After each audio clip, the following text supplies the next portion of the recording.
Alright guys, so in this video I'm going to be working on my Bosch hammer drill. It's an Xtreme. The model underneath this one would be the non-Xtreme, so it just would be identical other than the name and a few features. But first you want to diagnose that you have a bad cord, and then you want to grab a T20 Torx head bit. I have it here on extension. If you have one, just a longer shaft T20, that would be the best bet for this job. I made it work with this extension though. And you can see I'm just removing each screw going around the handle. And next you're gonna want to look at the drill on its side and locate the four. These are T20, but they are longer screws that hold the physical handle onto the main part of the drill. So locate those, use the same extension to remove those. Kind of have to get in at a bit of an angle, but it's not a big deal.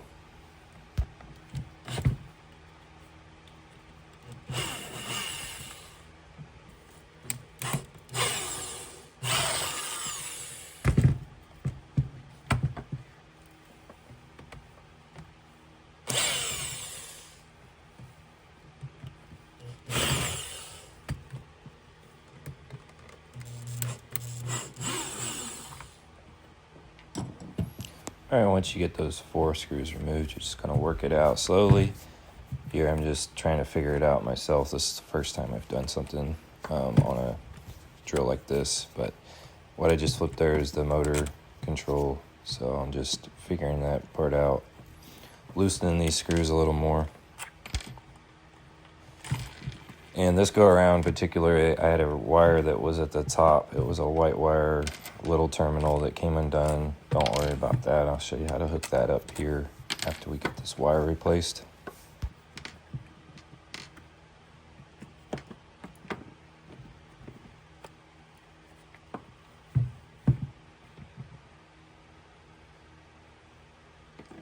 And you'll see me pick up that motor control switch. I was just paying really close attention to how that went back in there because this was the first time messing with it.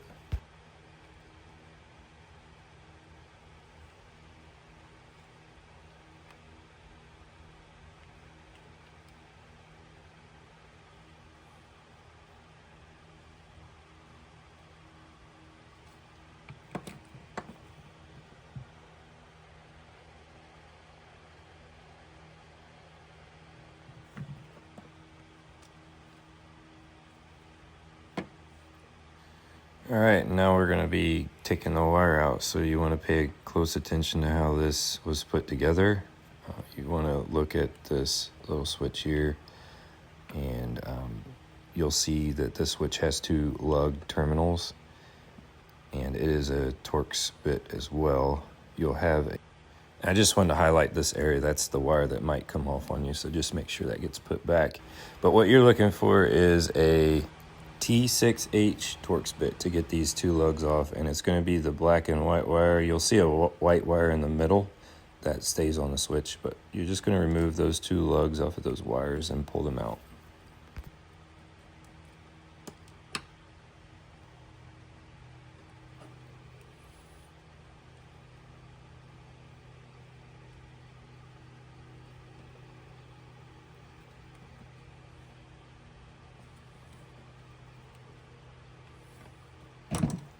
And then we also want to remove this wire keeper. It's smashing that wire into place so it doesn't move.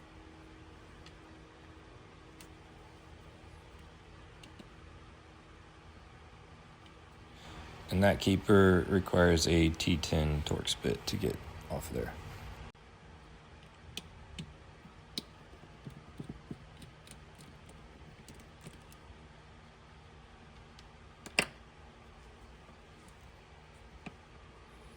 I wasn't sure what I was going to find when I removed these wires out, but there is two metal lugs that those screws would smash down onto and keep the wire in place.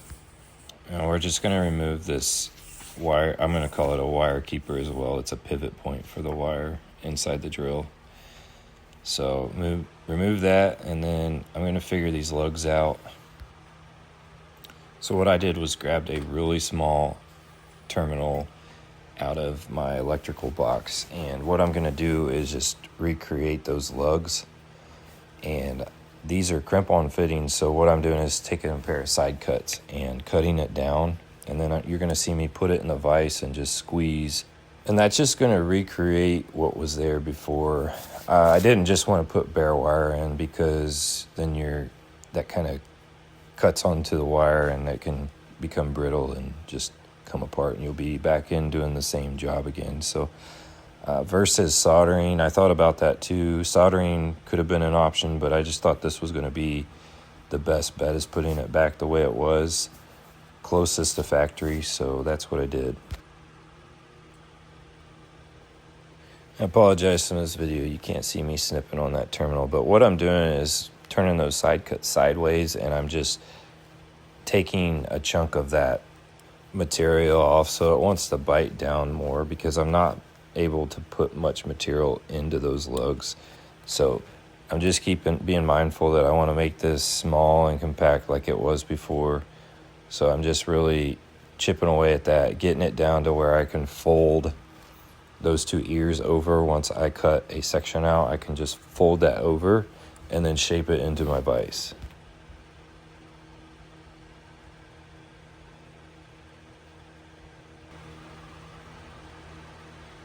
I'm just going to set this aside. I'm going to leave that terminal end on there so I can hold it while I form it onto the wire. But now I'm going to get my new wire ready. And this is a really crucial part, guys. You don't want to mess this step up, because from the factory, your tool comes with a specific gauge of wire. You're throwing a lot of amps in there, so you want to make sure that you are keeping the same size wire, or you're going up in size, so that you're never going down, because when you go down, that's when you start fires, you start burning things up.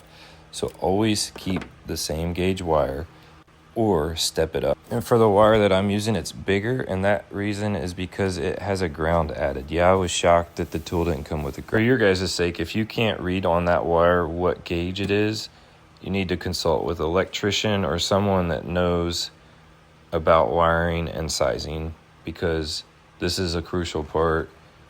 And if you do go up in wire sizing, you want to make sure that that wire is going to fit in everything that it feeds through, and the keeper that you saw me remove just a little bit ago. And you're just going to want to measure off of your old wire. That's what works best here, is just sizing off what length your old wire was, stripping that jacket off of the wire itself, and then separating those three wires and then getting them down to bare copper on the ends.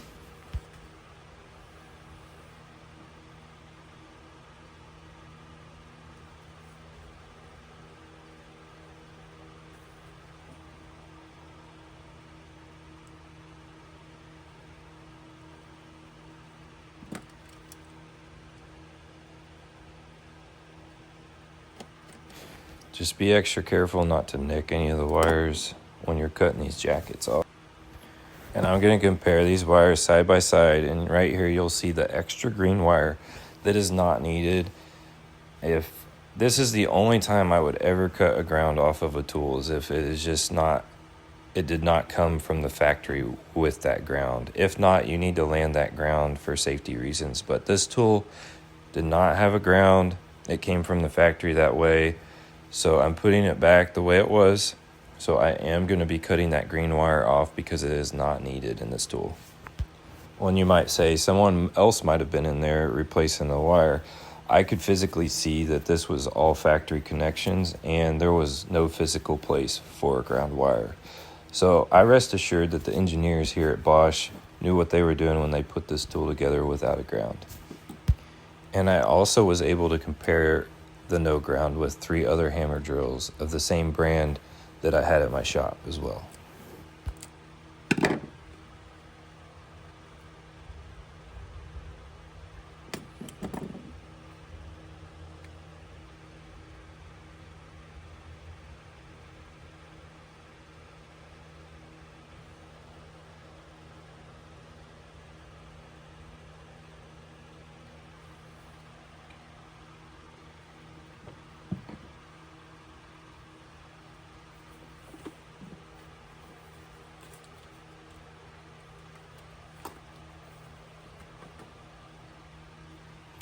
So we're just going to be feeding that wire back through the keeper. We're going to call this a pivot point rubber garment. You'll see me feed that back through.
And you're just going to see me test fitting these custom lugs that I created with a wire terminal.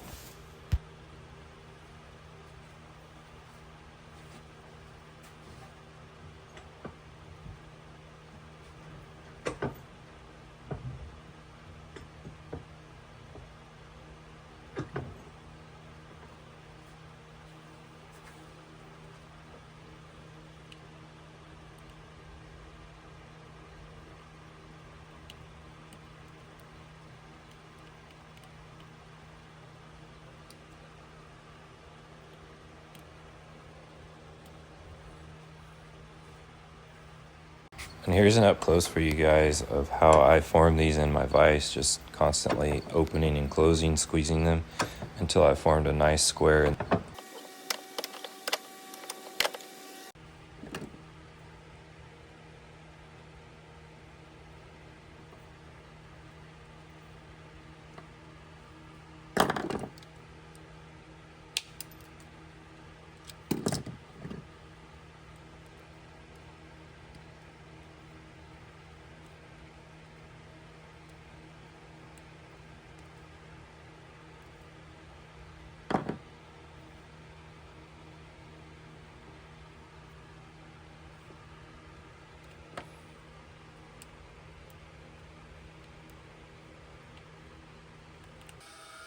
I even got my file out to help square these up a bit.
I'm just doing a final fitment test to make sure these are exactly where I want them before I torque them down.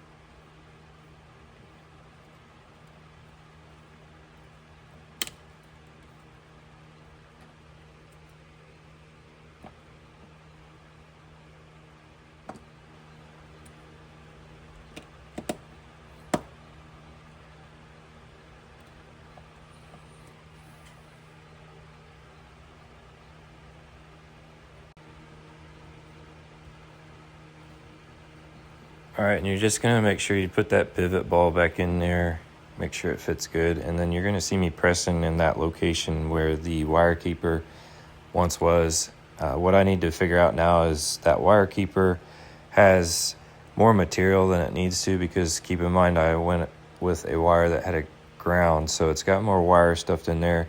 So this is kind of similar to putting a new end on an extension cord. When you get the end, it'll have like a filler piece that you can remove or add depending on the wire size. So basically we're just shaving this down a little bit and creating the same results.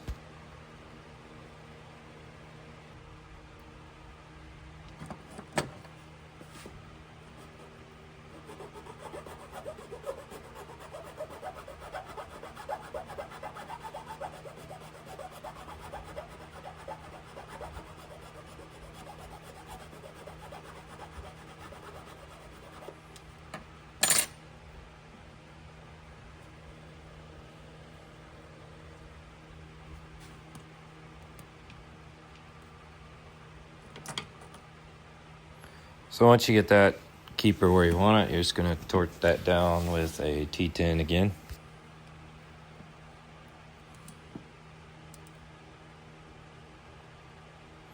And then you're going to test fit your handle back on and just kind of make sure that you know how it's going back.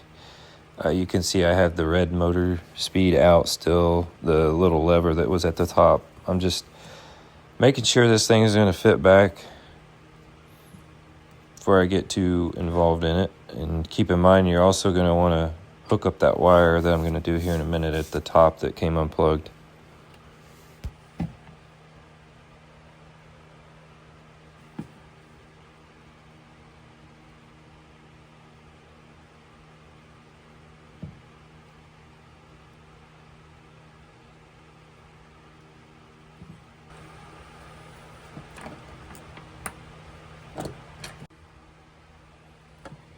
And here's that little wire terminal that popped off there. We're just going to plug that guy back in. Use a set of needle nose if you need it.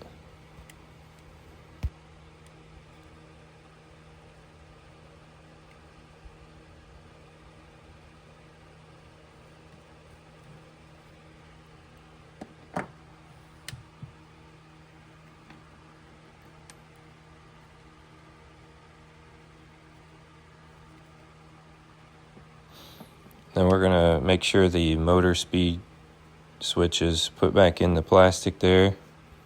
And we're going to button this back up.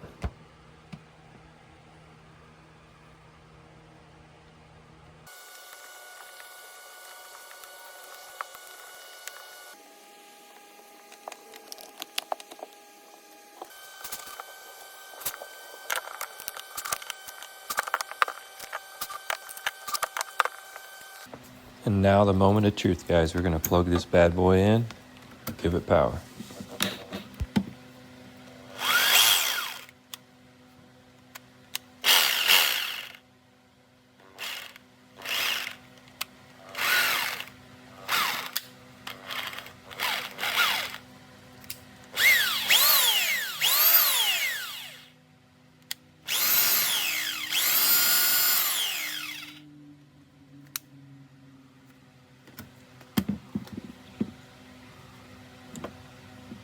And I only had a couple screws in because I just wanted to make sure it was going to power on before I went to all the extra effort and put it all back together.